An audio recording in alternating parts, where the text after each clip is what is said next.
one, Igbo. Come on, dear man. After more, okay. Abomo, one no one. So, Nandi na Quado. Tonani, Ọdinani, Menani, Bonje, one. Tabo the 3rd, September 2025. No go funded the care. What for Igbo? I know no one care as Easy Igbo. That one. And you can kekele ụwa na mmụọ niile ya na okike na alụ ọlụ mmụọ niile na-eche anyị Igbo niile naanị ebe anyị bụ ụmụ Igbo bigasị na mba dị iche iche. Anyị kene ndị iche ebe nna anyị, ndị iche ebe ukwu nna anyị. Anyị kene chi anyị, anyị kene agwụ anyị, anyị kene ndị otu anyị dị iche iche, kene mmụọ niile nọnyere anyị, nọnyere ezinụlọ anyị. Ndewo ndị ọma. Tata nkọwa nji bịa taa bụ ife gbasalụ DNA test ka ọ dị na ọdịnala Igbo. Ife ndị si na ọ dị mkpa bụ maka ndị batasịla ọdịnala ọfụ na-aghọtara ka ọ dị n'ọdịnala Igbo, na ndị batasịla ọdịnala afọ kachasịkwa ndị Gen Z na-aghọtara ife nọ n'ọdịnala, ife dị n'ọdịnala na-amasị. Ndewo. Ọ chekakwa na debate ife dị gbasara DNA na social media. Ọzọkwa bụ ife nwoke a na-akpọ Genge na ndị si na fa na-eje University of Genge University na ife ọ na-akụzizi. Ụnụ makwa na ụfọdụ n'ife ọ na-akụzi abụrụkwa ọdịnala adakwa amụ maka ọ bụ na ịbụ onye batasịla ọdịnala ọfụ na-ege ife ọ na-akọwa. Si na ife m ga-akọ maka bụ DNA test n'ọdịnala Igbo. Anyị enwere DNA test n'ọdịnala Igbo. Mgbọsị ọbụla nwaanyị kwetalụ si na ife gbasalụ nwoke a na ọ masịrị ya, na anya kwetara na nwoke a ga-anụ ya na ọdịnala Igbo. Nwoke wee bịa na be nna nwaanyị wee mee ego nwaanyị gị bụ nwaanyị n'ọdịnala, i wee kweta na nwoke ga-eme ego n'isi gị, i wee gbuo ikpere gị naanị be nna gị, wee gosi ọfọ wụọ ọjị, ekpọ ndị iche ebe nna gị, ndị iche ebe nke nwoke, ekwekọrịta. Anyị bụ ndị dị ndụ kwetalị, ndị nọ na mmụọ wee kwetalị, wee kee gị bụ nwaanyị kenye gị nwoke na onye abụzi di, o wee mee ego n'isi. Ife ọ pụtara bụ na gị bụ nwaanyị ịdịgo tied to the man. Yes, ọnya ka anyị ji anụ n'ọdịnala Igbo. A na-asị nwoke nwezi gị, di gị bụ ife nwezi gị. Ị na-anụ maka a na-asị di nwenụ m, nya you now belong to the man. Ọ ka ọ dị n'ọdịnala maka na o mego ego gị. Ndị ichebe nna ndị ichebe ukwu nne yi, ndị ichebe nna na ndị ichebe nna nke nwoke fe ekwekọrịtago, ma ndị dị ndụ ma ndị na-adịrọ ndị fe ekwekọrịtago. Agọgọ ọfọ anyị gọfọ ọja aṅụgo mmanya fa maazị onye nwezi izozelu nwoke wee nyelu nwoke aka wee sabazi afọ nwoke. Ife niile ị ga-amụta onye bụ na ọ ya asa afọ nwoke. Emego ego n'isi. Nwa niile ị mụrụ na emere n'ego n'isi bụ nwa nwoke.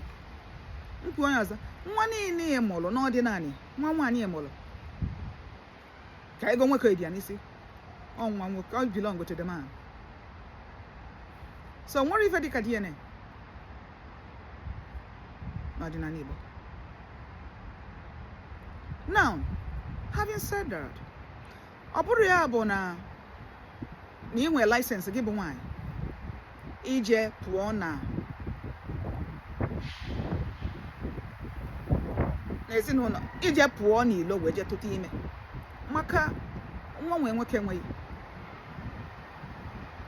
I belong to the man. di nwe no monya nwe o melego n'isi ife na-ekwu bụ ọdịnala Igbo nya ị nwere ikike ọdịnala enwere nyere gị permit ịpụ n'ilo je tụtụ ime ma ya fọzikwa nke ka abịazie mebe nyocha ebe onye melụ mebe di mana mebe DNA malụ ka nwoke mụrụ ka ọ bụrụ nwoke mụrụ mana ọ bụ dịka na nwoke nke bụ nwaanyị n'ọdịnala ị pụọ n'ilo je tụtụ ime eziokwu na ọdịnala si na nwoke anwa nwee nwa anwa maka na o mere ego n'isi maka the idea bụ ọdịnala chọrọ protect nwa amụrụ nwa bịala ụwa na gị bụ nne ya pụrụ n'ije mmụta ya ọ bụrụ osiro nwa amụrụ n'aka so ọdịnala ghọtara na nwa ọbụla bịala ụwa nwere ife o ji bịa ụwa o nwere purpose onye ka na nwa ịmụlụ abụrụ ọsọ gị nwe nwa onye ka Igbo ji agụ nwa afaza nwa ọra nwa ọbụla bịala ụwa nwere ebe o bilọngụ onye ka o ji bilọngụ bụrụ nwa nwoke mere ego n'isi mana again ọ bụrụ ya bụ na gị bụ nwaanyị na ị apụ jee nwoke mere ego n'isi igwe jee na-amụrụ ya nwa n'ilo ọ bụrụ na nwoke nụọ mee ego n'isi nwaanyị ọ bụrụ na ife gbasalụ na ọ masịrịzi gị na adịmụdị nwaanyị amasịrịzi gị bụ nwaanyị ị kwesịrị isi na ị chọrọzi ị kwesịrị na mkpe nna gị wee kọwaa ife mee na ị chọrọzi akpa anya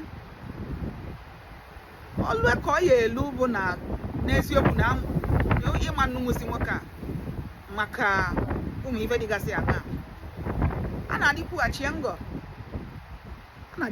ngọ asị nwoke ya ikwughachi ego o mere n'isi kwughachi ego o mere n'isi gị bụ nwaanyị ịdịzi free nwaanyị na-anụrọ di le nọdụ be nna ya tụrụ ime mmụọ nwa nwa belong to nna ya nwa nwa gaza afa nna nwaanyị maka na o nwere ego nwoke adịrị ya n'isi so the idea bụ na ọnya ego nwoke dị n'isi ichetakwa ọzọ nke bụ nwaanyị ọdịnala nwaanyị Igbo na ịpụọ n'ilo jee tụtụ ime n'ilo na n'ọdịnala Igbo enwere ike nwoke anwa ọ sị na ya ama nduna gị na ya ama isi gị naba mana chetakwa ọnya bụ ụfọdụ na-esosi na nwoke na-eji anụ nwaanyị ọzọ n'ọdịnala ihe afụ na nwoke anwa ama nlizi n'isi ọ na na-apụ n'ilo je na-edina nwoke ọzọ ama nlizi n'isi adịghị ekwudokwa ịmụ nwa ma ịpụba n'ilo ngị bụ nwaanyị nwoke emele ego n'isi pụọ n'ilo na-edina nwoke ọzọ ọdịnala nyelu nwoke ahụ ikike nyelizina n'isi gị na ya emekọzina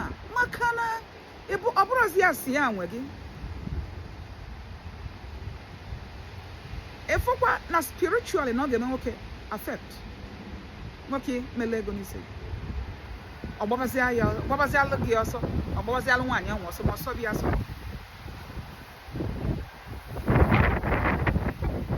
o nwezi ike ọchị ọ bụrụ na ọ sọrọ gị na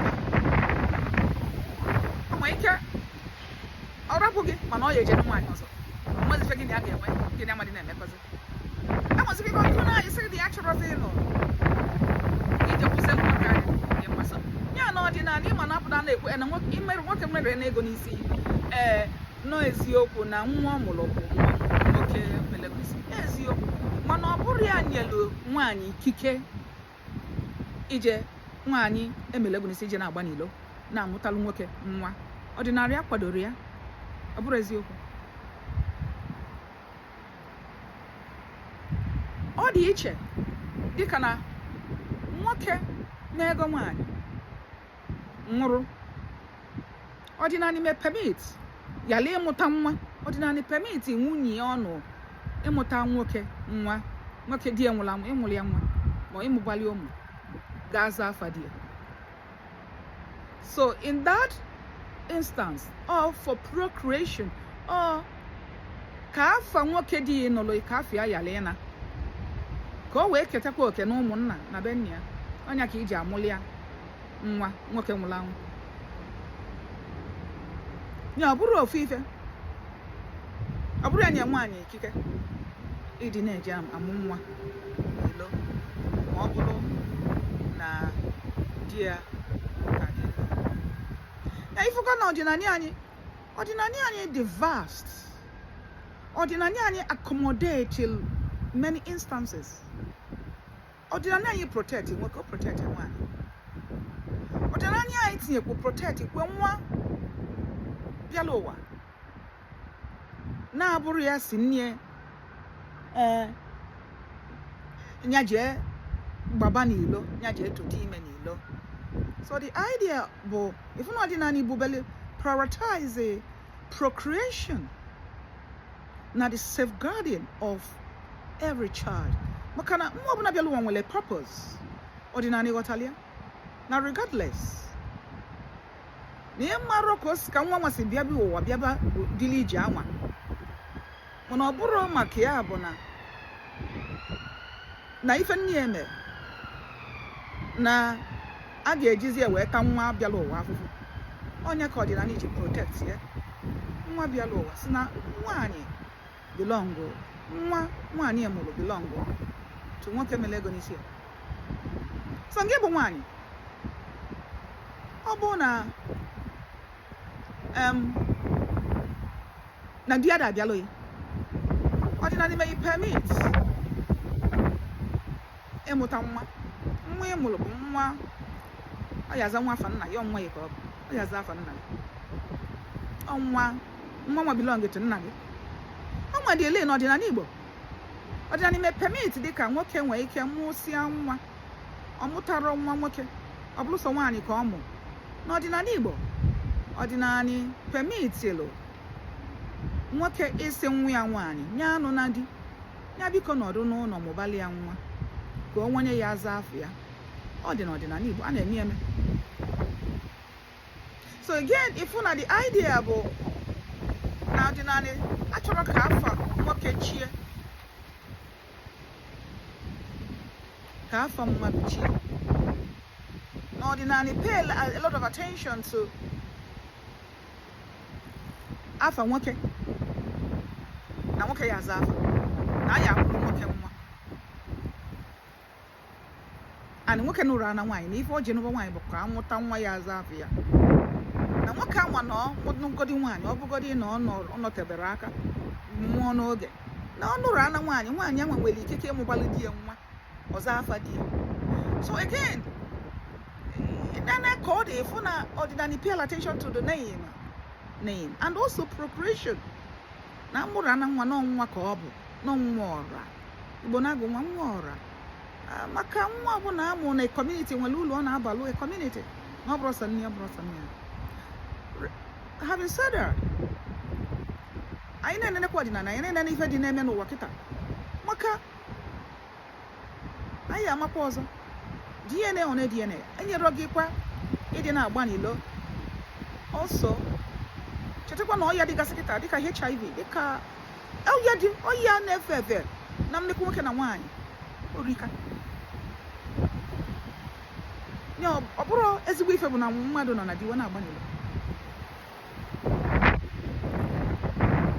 A sịkwa na nwoke, so ma gị bụ nwoke maka nwaanyị, ọ chọrọ mmadụ ị na-agba n'ilo. Maka gị na ọya jụrụ kịta. Cherekwa ọzọ na nwoke ejelo mụta nwa n'ilo tụba nwaanyị ọzọ n'ilo yala ịbụ gị bụ nwunye na Ọdinani Igbo ego gị ọ bụrụ ya bụ na gị nwa ya eje maka nne ife ome maka nwaanyị a da-eme ego nwoke na Ọdinani Igbo nwaanyị adụrụ m ka asị nwunye nwe m n'Ọdinani mana a na-asị di nwe m. Ọdinani anyị siri ike, Ọdinani anyị balụ, Ọdinani anyị protect ma nwoke ma nwaanyị ma nwa abịala ụwa. Ndewo n'ụmụ Igbo. Nkọwa nke nji wee bịa tata. Ya adịla anyị niile mma, ya adịla nwoke mma, ya adịla nwaanyị. Unu niile bụ ndị na-eso m na-atụsa ozi. Asị m ife niile unu tinyere aka n'izu a. Ife na-eweta ndụ, na-eweta agamniru. Ọ ya agala anyị niile, ọ ya agala anyị n'izu a, n'izu ọzọ. Ọ ya agala anyị n'Eke, n'Orie, n'Afọ, na Nkwọ. Ndị awọ na ụmụ Igbo. Ọ ya adị na mgbe ọzọ. Ngwakọ mesịa m.